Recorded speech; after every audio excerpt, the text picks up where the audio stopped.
ప్రసంగి గ్రంథము మొదటి అధ్యాయంలో మనము దేవుని వాక్యము వరుసగా చదువుదాం. మొదటి అధ్యాయం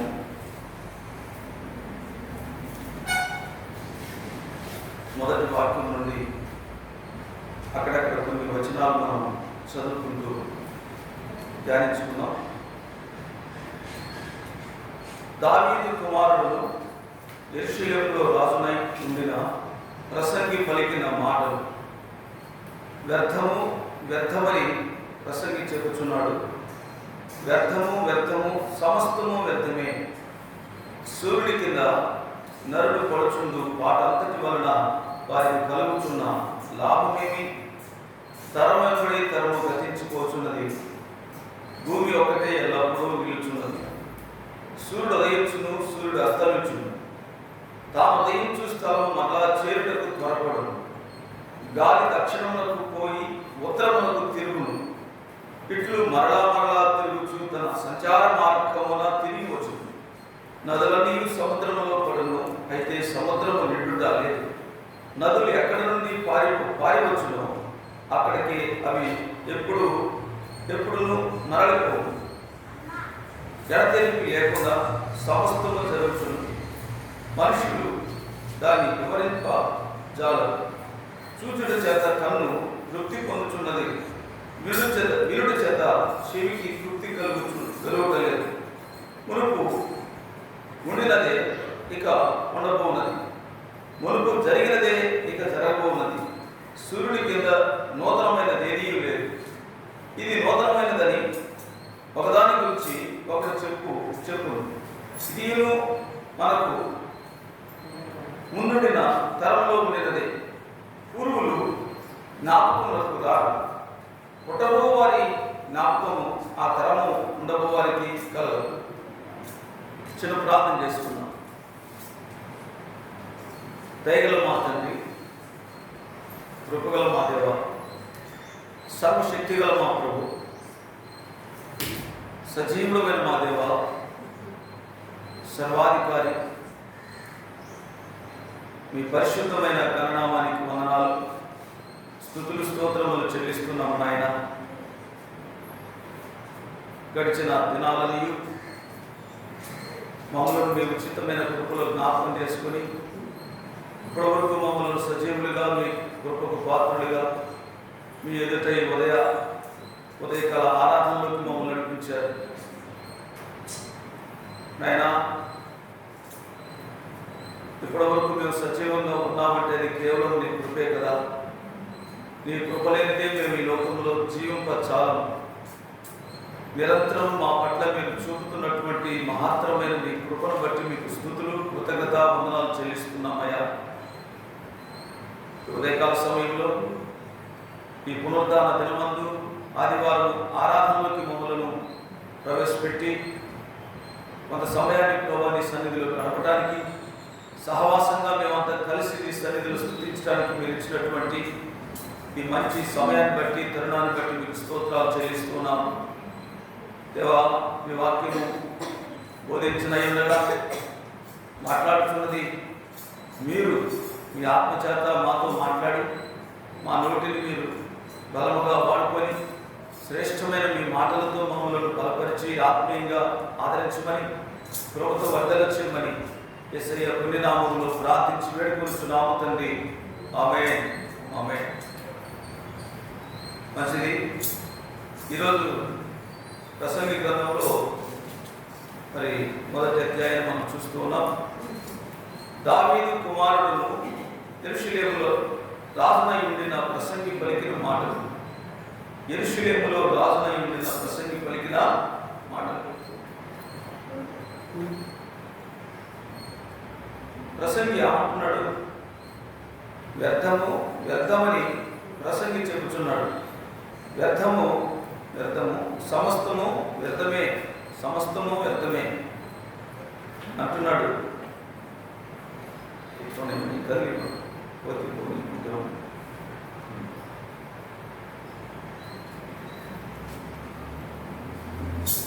సూర్యుడి కింద నరులు పడుచున్న పాటు అంతటి వలన వారికి కలుగుతున్న లాభమేమీ లేదు. తరం వెంబడి తరం గతించిపోతున్నది, భూమి ఒక్కటే ఎల్లప్పుడూ నిలుచున్నది. సూర్యుడు ఉదయించును, సూర్యుడు అస్తమించును, తాను ఉదయించు స్థలం మరలా చేరుటకు త్వరపడు. గాలి దక్షిణమునకు పోయి ఉత్తరమునకు తిరుగుచున్నట్లు ఇట్లు మరలా మరలా తిరుగుచు తన సంచార మార్గంలో తిరిగి వచ్చును. నదులన్నీ సముద్రంలో పడును, అయితే సముద్రం నిండి ఉండటం లేదు. నదులు ఎక్కడి నుండి పారివచ్చునో అక్కడికి అవి మరలా ఎప్పుడూ మరలా పోవు. ఎడతెరిపి లేకుండా సమస్తము జరుగుచున్నది. మనుషులు దాని వివరింప చాలరు.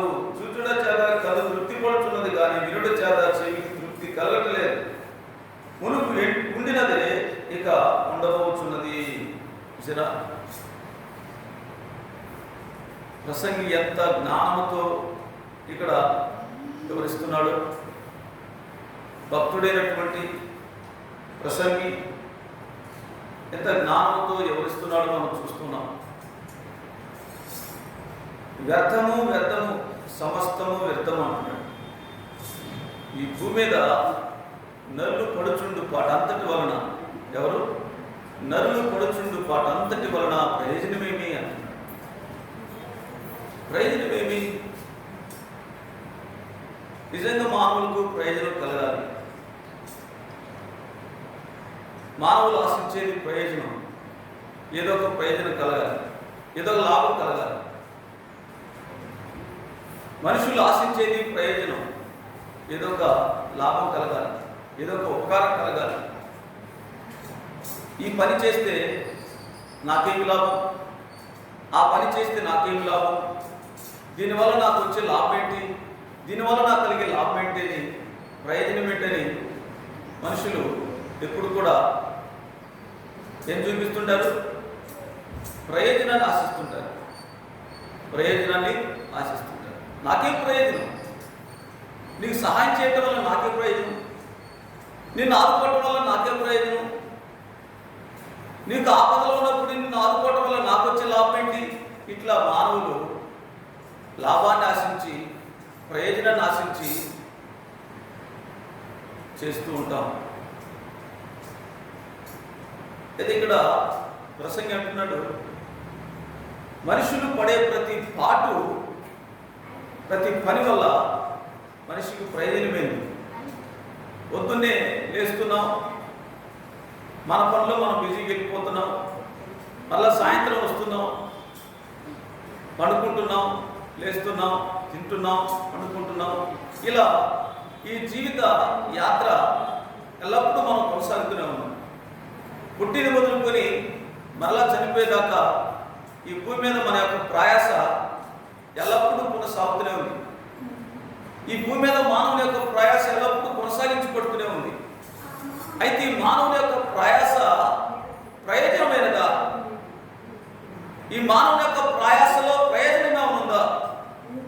మనిషి పడే పాటు వలన మనిషిలో ప్రయోజనం ఏంటి అని చూస్తే మనుషులు అనుకుంటారు, ఎందుకు లేదు, నేను కష్టపడి సంపాదించుకుంటే నాకు పొలం కొన్నాను, నేను కష్టపడి పని చేసుకోవటం వల్ల నేను బ్రతుకుతున్నాను, నేను కష్టపడి సంపాదించుకోవటం వల్ల ఇల్లు కట్టుకున్నాను, నేను కష్టపడి సంపాదించుకోవటం వల్ల నేను స్థలం కొనుక్కున్నాను. ఇలా మానవుడు ఈ భూ సంబంధమైనటువంటి, ఇహలోక సంబంధమైనటువంటి వాటి వల్ల ప్రయోజనం అనుకుంటున్నాడు. ఇహలోక సంబంధమైన వాటిని చూసుకుంటూ, ఇహలోక సంబంధమైన వాటిని ఆశించి మానవుడు ప్రయోజనమే అనుకుంటున్నాడు. కానీ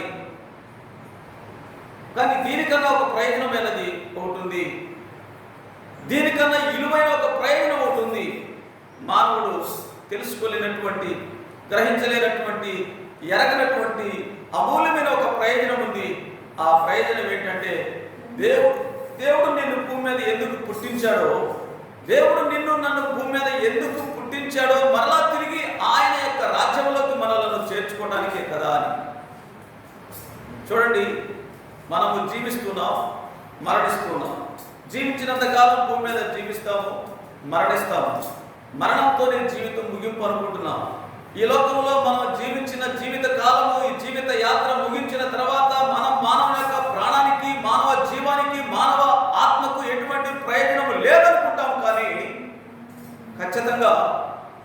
జీవానికి మరొక ప్రయోజనం ఉంది, ఈ ఆత్మకు మరొక ప్రయోజనం ఉంది. ఎందుకనగా మానవుని యొక్క ప్రయాస భూమి మీదే, మానవుని యొక్క ప్రయాస అంతా కూడా ఈ యొక్క లోకం మీదనే ఉంది. అందుకంటున్నాడు, ప్రయాసపడి భారమును మోసుకొని పోతున్నటువంటి సమస్త ప్రజలారా మీరు నా యొద్దకు రండి. మానవుని ప్రయాస భూమి మీద సాగుతుంది, మానవుని ప్రయాస బ్రతుకు మీద సాగుతుంది. ఈ మానవుని ప్రయాస డబ్బు కొరకు, ధనం కొరకు, ఇల్లు కొరకు, వాకిళ్ళు కొరకు, స్థలం కొరకు, బంగారం కొరకు, ఈ లోక సంపద కొరకే సాగుతుంది. కానీ దేవుడు అంటున్నాడు, నీ ప్రయాస విడిచిపెట్టి, ప్రభువునందు నీ ప్రయాస విడిచిపెట్టి నన్ను వెంబడించుము. ప్రయాసపడి భారమును మోసుకొని పోతున్న సమస్త ప్రజలారా మీరు నా యొద్దకు రండి, నేను మీకు విశ్రాంతిని కలగచేసేదను అంటున్నాడు. విశ్రాంతి చూసారా? ఈ శాంతి ఎవరికి? ఈ శాంతి ఎవరికి కావాలి అని చూస్తే ఈ లోకంలో పాప భారమును మోస్తున్నటువంటి సమస్త ప్రజలకు కావాలి. ఈ లోకంలో పాప భారమును ఈడ్చుకుపోతున్నటువంటి ప్రతి పాపికి కావాలి. ఏమిటంటే ప్రశాంతత. మనిషి పాపం వల్ల నెమ్మదిని కోల్పోతున్నాడు, మానవుడు పాపం వల్ల సంతోషాన్ని కోల్పోతున్నాడు, మానవుడు పాపం వల్ల నెమ్మదిని కోల్పోతున్నాడు, మానవుడు పాపం వల్ల విముక్తిని కోల్పోతున్నాడు. అయితే శాంతిని కోల్పోతూ, నెమ్మదిని కోల్పోతూ, ప్రశాంతతను కోల్పోతూ, సంతోషాన్ని కోల్పోతూ, ఇదిగో నిత్య జీవాన్ని కోల్పోతున్నటువంటి ప్రతి మానవునికి కావలసింది ప్రశాంతత, పరలోకమే. హల్లెలూయా. అందుకే అంటున్నాడు, ప్రయాసపడి భారమును మోసుకొని పోతున్నటువంటి సమస్త ప్రజలారా మీరు నా యొద్దకు రండి. ప్రభు పిలుస్తున్నాడు. ప్రయాసపడి భారమును మోసుకొని పోతున్నటువంటి సమస్త ప్రజలారా. కేవలం క్రైస్తవులే పిలవట్లేదండి. కేవలం ప్రభు నమ్ముకున్నటువంటి ఏదో చర్చికి పోయే క్రైస్తవ బిడ్డలనే దేవుడు పిలవట్లేదు. కేవలం బాప్తిసం పొందిన వారిని ఆ చర్చిలోకి పిలవట్లేదు. ఆయన ప్రతి వారిని ప్రేమిస్తున్నాడు, ప్రతి ఒక్కరిని ప్రేమిస్తున్నాడు, ప్రతి ఒక్కరిని ప్రేమించి పిలుస్తున్నాడు. ఎందుకు పిలుస్తున్నాడు అనగా ఆయన నీ కొరకు ఈ లోకానికి వచ్చాడు. ఆయన సర్వ మానవాళిని ఈ లోకంలో ప్రేమించడానికి వచ్చాడు. సమస్త ప్రజల పాప పరిహారం కొరకు ఆయన ఈ లోకానికి వచ్చాడు. సర్వ మానవాళి పాపము కొరకు ఆయన సిలువలో బలి అవ్వడానికి వచ్చాడు. సర్వ మానవాళిని పాప విముక్తులుగా చేయడానికి సిలువలో తన ప్రాణాన్ని పెట్టి తన రక్తాన్ని చిందించడానికి వచ్చాడు. ఆమేన్, హల్లెలూయా. అందుకని ఆయన పిలుస్తున్నాడు. ఎలా పిలుస్తున్నాడు? ఆ సిలువలో తన రెండు చేతులు చాచి దినమెల్లా ఆయన పిలుస్తున్నాడు. ప్రతిరోజు నిన్ను పిలుస్తున్నాడు. ఆయన కేక, ఆయన స్వరము, ఆయన శబ్దము, వాక్యములో ఆయన పిలుస్తున్నాడు. వాక్యము ద్వారా నిన్ను పిలుస్తున్నాడు. వాక్కు ద్వారా పిలుస్తున్నాడు. ఆ శబ్దం ఎప్పుడైతే తింటావో, ఆ వాక్యం ఎప్పుడైతే తింటావో, ఆ వాక్యం ఎప్పుడైతే తింటావో, ఆయన మాట ఎప్పుడైతే తింటావో, అప్పుడే నీ జీవితంలో నువ్వు రావాలని ఆశపడితే ఆయన సన్నిధికి రా. ఇప్పుడు ఈ దేవుని మాట వింటున్నావా? ఇప్పుడే దేవుడు నీతో మాట్లాడుతున్నాడు. ఆయన వాక్యముతో, ఆయన వాక్కుతో, ఆయన శబ్దముతో, ఆయన వాక్యపు వెలుగులో నుండి దేవుడు నీతో ఇప్పుడు మాట్లాడుతూ ఉండగా ఆయన దగ్గర ప్రయాసపడి భారమును మోసుకొని కూర్చున్న సమస్త ప్రజలారా. చూసారా? మానవులు ప్రయాసపడుతున్నారు. బ్రతుకు ప్రయాస, జీవిత ప్రయాస. ఎంత భారంతో మానవుడి జీవితాన్ని, ఈ కుటుంబాన్ని ఈడుస్తుంటాడో తెలుసా? అందుకే సామెతలో ఒక మాట, 3 సామెత అంటారు, సముద్రాన్ని అని వేదొచ్చేమో కానీ సంసారాన్ని ఎదలేమంటారు. సామెత నిజమేనా? సముద్రాన్నైనా ఎదొచ్చేమో కానీ సంసారాన్ని ఎదలేమంటారు. అంటే దాని అర్థం ఏంటి? మానవుడు ఎంత శ్రమ పడుతూ, ఎంత భారముతో ఈ కుటుంబ భారాన్ని లాగుతున్నాడు, ఎంత భారముతో ఈ కుటుంబ భారాన్ని ఈడుస్తున్నాడు, ఎంత భారముతో ఈ కుటుంబాన్ని పోషిస్తున్నాడు. అంటే ఈ కుటుంబం అంటే ఏంటి? ఈ జీవిత భారం, ఈ బ్రతుకు భారం. మానవుని యొక్క జీవితంలో బ్రతికే ఒక భారం అయిపోయింది, జీవితమే ఒక భారం అయిపోయింది. ఇదిగో నేను హ్యాపీగా ఉంటున్నాను, సంతోషంగా ఉంటున్నాను, ఆనందంగా ఉంటున్నాను అనుకుంటున్నారు. కానీ మనిషిలో జీవిత భారం చాలా పెద్ద పెనుభారంగా ఉంది. జీవిత భారం అంటే జీవించడమే ఒక పెద్ద పెనుభారం, సవాలుగా ఉంది. ఇటువంటి పరిస్థితిలో నీకు నెమ్మది ఎక్కడ? ఇటువంటి పరిస్థితుల్లో నీ జీవితంలో నీకు శాంతి సమాధానం ఎక్కడ? ఇటువంటి పరిస్థితుల్లో నీకు ఆనందము సంతోషం ఎక్కడ? ప్రభు దగ్గరకు వచ్చినట్లయితే ప్రభు అంటున్నాడు, ఇదిగో నీ భారమును విడిచి ప్రయాసపడి భారమును మోసుకొని పోతున్నా పాప భారమును ఈడుస్తున్నటువంటి సమస్త ప్రజలారా, పాప భారమును మోస్తున్నటువంటి ఈడ్చుకుపోతున్నటువంటి సమస్త ప్రజలారా, మీరు నా యొద్దకు రండి, నేను మీకు విశ్రాంతినిస్తాను అంటున్నాడు. విశ్రాంతి, విశ్రాంతి. చక్కగా 6 దినాలు కష్టపడి 7వ దినమున ఆయన మందిరములో విశ్రాంతి పొందాలి. ఆయన అంటున్నాడు కదా, విశ్రాంతి పొందండి అని. 6 దినాలు మీ కష్టం అంతా చేసుకోండి, మీ పని అంతా చేసుకోండి, మీ శ్రమ అంతా కూడా ఏడవండి. 6వ దినం 7వ దినమున నా సన్నిధిలో ప్రభు అంటున్నాడు, మీరు నా యొద్దకు రండి, మీరు నా యొద్దకు రండి. ప్రభువే నీ దగ్గరికి వచ్చాడు. మీరు ప్రభు దగ్గరికి రావడం కాదు, మనము ప్రభు దగ్గరికి రావడం కాదు, ప్రభువే నీ యొద్దకు వచ్చాడు. ఎక్కడి నుంచి వచ్చాడంటే ఆ మహాకాశములో ఉన్నటువంటి మహోన్నతమైన ఆ మహాదేవుడు, ఆకాశ మహాకాశములో పట్టచాలన్నటువంటి ఆ మహోన్నతమైన మహా గొప్ప దేవుడు, ఆ మహిమను విడిచి పరలోకమును విడిచి ఆ అత్యున్నత స్థలంలో ఆసీనుడైనటువంటి ఆ దేవుడు లోకానికి వచ్చాడు. నీ లోకానికి వచ్చాడు. ఆయన లోకాన్ని విడిచిపెట్టి భూలోకములో నీ లోకానికి వచ్చాడు, నీ దగ్గరికి వచ్చాడు, నీ యొద్దకు వచ్చాడు. ఎందుకో తెలుసా? నీ పాప భారాన్ని విడుస్తూ ఉండగా నీ భారమును ఆయన మీద వేసుకోవడానికి, నీ భారం అనే పాపమును ఆయన మీద వేసుకోవడానికి, నీ పాపం అనే భారమును తన మీద వేసుకొని తన పాపమంతా, నీ పాపమంతని తన మీద వేయబడి ఉన్నది కాబట్టి ఆయన మోస్తూ ఉన్నాడు, ఆయన ఈడుస్తూ ఉన్నాడు. సిలువ మానులో ఆయన నీ పాపమంతా ఈడుస్తూ ఉన్నాడు. ఆ సిలువ మాను మీద నీ దోషము, నీ పాపము, నీ శాపమంతా అక్కడ ఆయన విడుస్తూ ఉన్నాడు. నీకు ప్రక్షాళనగా చేయడానికి తన రక్తాన్ని చిందించాడు. ఆ పాపం అనే ప్రక్షాళన చేయడానికి తన పవిత్రమైన రక్తాన్ని దారపోసాడు. అదే హల్లెలూయా. అందుకే లోకంలో మానవుని జీవితం ఎలా ఉందంటే వ్యర్థము, వ్యర్థము. ఒక భక్తుడు అనుభవపూర్వకంగా చెప్పిన మాట ఇది, అనుభవంతో చెప్తున్నాడు. అనుభవం. చాలా మంది అంటారు, అబ్బో చాలా పెద్ద ఆయనండి, ఆయన చాలా అనుభవం ఉందండి అంటారా లేదా?